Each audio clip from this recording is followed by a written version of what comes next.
like a paranoid looking over my path. It's like a whirlwind inside of my head. It's like I can't stop what I'm hearing within. It's like the bass inside is right beneath my skin. Hey guys, how's it going today? KDUBZ here, ready to bring you another match today. Now, looking at last upload's comment question of the day, you guys looking at your favorite water Pokemon here. My personal favorite of all the comments was the Buizel. Buizel is very cool, especially in the anime when Ash uses it, and it definitely has a lot of gut and spirit. The most common water Pokemon that I saw in the comments, however, was the Magikarp. Now, Magikarp, though it is quite derpy, it even looked really derpy, it really can pack a punch. I don't know how to utilize it, but if it does work perfectly, Magikarp can do some serious work. Enough of that, let's get on today's comment question of the day. Let's continue on with the theme of the types, and we're going with, what is your favorite grass Pokemon? My personal favorite is the Exeggutor, as you guys see in the team preview. This Exeggutor is awesome. It can run so many sets. It can run, Lumberry Harvest, Citrus Berry Harvest, and even can run offensive Exeggutor too. So Exeggutor is very versatile and very awesome. What is your favorite grass type Pokemon? Please comment below. I love to read your comments. Now, let's look at the battle today. I'm gonna match against Urisan14 from the Smogon Wifi Battle Finder. This is an NU battle against him, and looking at his team, he's got a Rapid Spinner, Entry Hazard Setters with the Probopass and Garbodor, and he's also got some pack power with the Magmortar and Cinccino. So I'm definitely gonna have to watch out for that. I'm bringing my team that I brought from last upload since I found it quite successful. He's gonna lead off with Garbodor here, as I lead off with my Bastiodon. I'm gonna go for the Roar first turn because I really don't want him setting Entry Hazard all over my face so early in the match. He's gonna do it for his first layer of spikes, and that is okay for me. I drag him into his Alomomola, and I know I can live at least a few things from this thing, even if it's a Scald or anything. But he goes for the Waterfall, which kind of makes me suspicious if it's Choice Banded or not. I didn't really calculate if it's Choice Banded, but as far as I know, he's just going to keep going for it. He's just going to keep going for it. I'm going to go for Roar here after I set up my Stealth Rocks, and I roar him into his Magmortar, which is quite unfortunate, but at least I do get some quarter damage from the Magmortar. And I really wanted to scout what set he had, so I'm just going to leave my Basket on him, which was kind of questionable play on my part, because the Focus Blast was quite obvious, and luckily for him, it doesn't miss, and knocks out my Bastiodon, giving him an early 6-5 lead. I didn't see any recoil on this Magmortar, any Life Orb recoil, substitute, anything, any of that, so I'm pretty assumed that it's Choice Scarf. Assuming that, I'm going to go into my Exeggutor, go with substitute on the switch, which kind of confirms that he is Choice Scarf. He's going to bring in his Garbodor here, knowing that he can set up some more entry hazards on me. He set up his second layer of spikes as I go over the Leaf Seed just to get some residual damage on him and get some HP back for myself. I'm going to go for the Gunk Shot this. I'm going to go for the Psychic this turn, knowing that I can either A, KO him, or B, just almost KO him. He goes for a third layer of spikes, which is really bad because now I'm going to take 25% on all my Pokemon except my Swallow. Luckily though, I do take him out with a Psychic, and that is his Entry Hazard setup are gone, and that is one less Pokemon I have to deal with. He's going to bring in his Cryogonal here, knowing that he can go Ice Beam and stuff. I'm going to go for Protect, seeing what he would do if he was a Rapid Spin or anything, but he doesn't. He's going to go for Ice Beam and then go for the Rapid Spin as I go for the Leaf Seed, just to get some residual damage on the Cryogonal. I know Cryogonal does not have the highest HP, but residual damage is residual damage, and it's really good.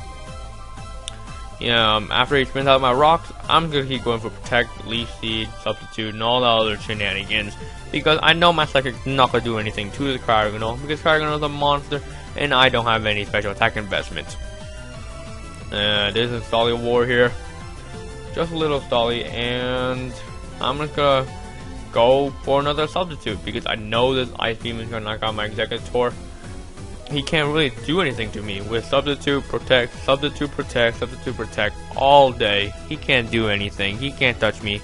Even if he goes Rapid Spin, Leaf Sprint away my Leaf Seed, I can just Leaf Seed him, and that is all good. I went for Protect again, bringing him down to almost half HP after this turn. I'm sorry I didn't beat this up, guys, but just how it's gonna roll here.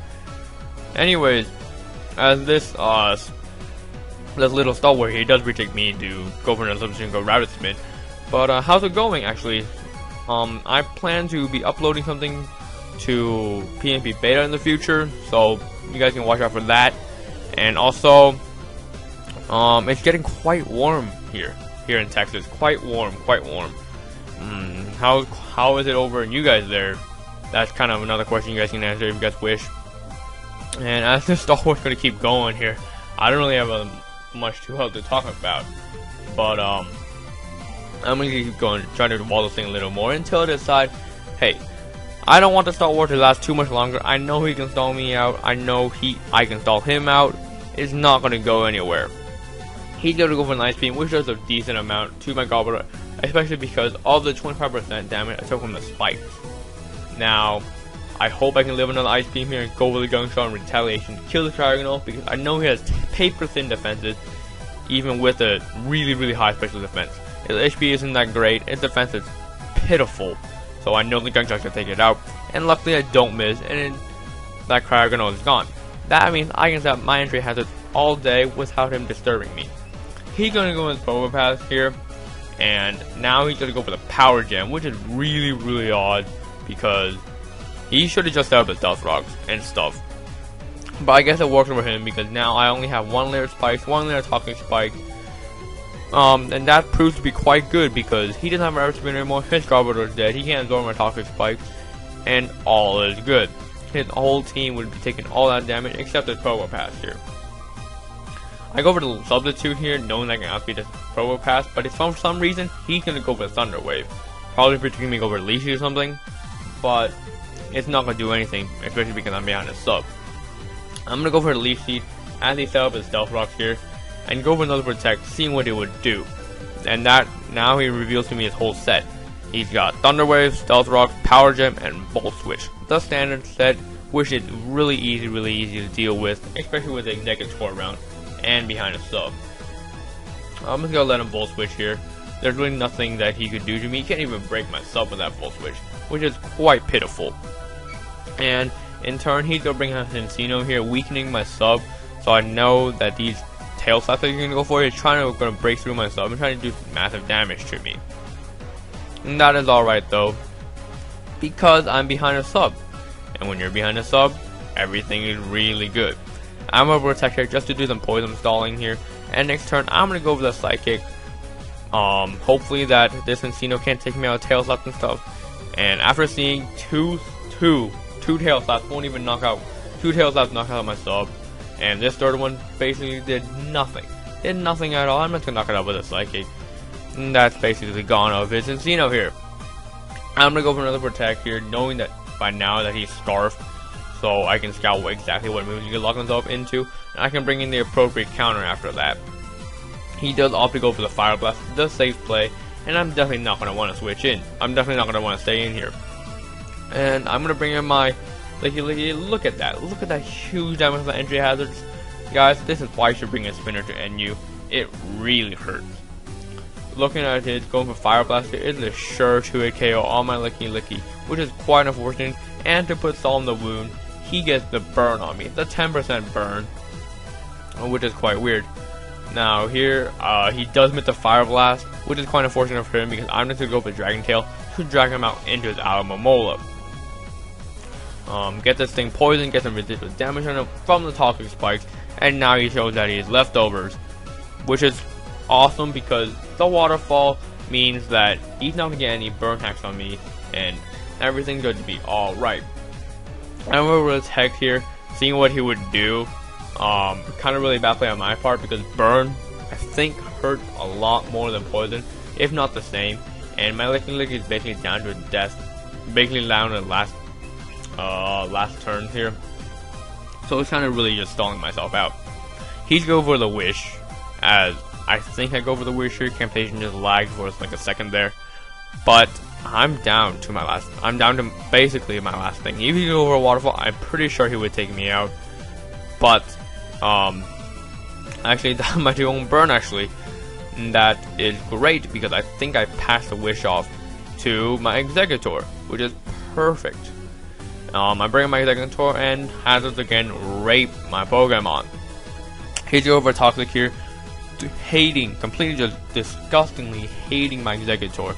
And now I know that he is not going to go for the Toxic turn. Either that, or I can go for the Substitute. I know I can outspeed this thing.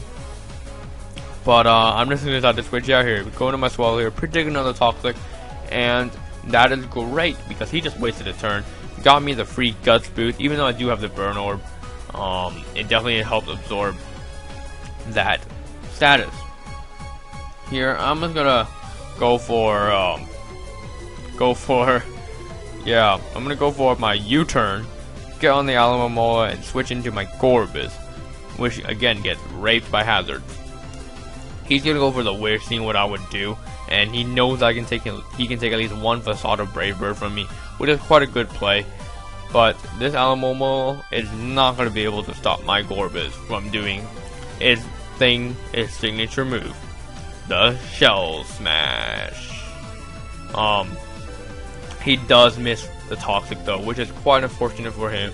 But at this point, with a +2 Gorbis and Special Attack and Speed, he can't really stop my Gorbis at all. Especially because I have the HP Grass, Life Orb, HP Grass, +2.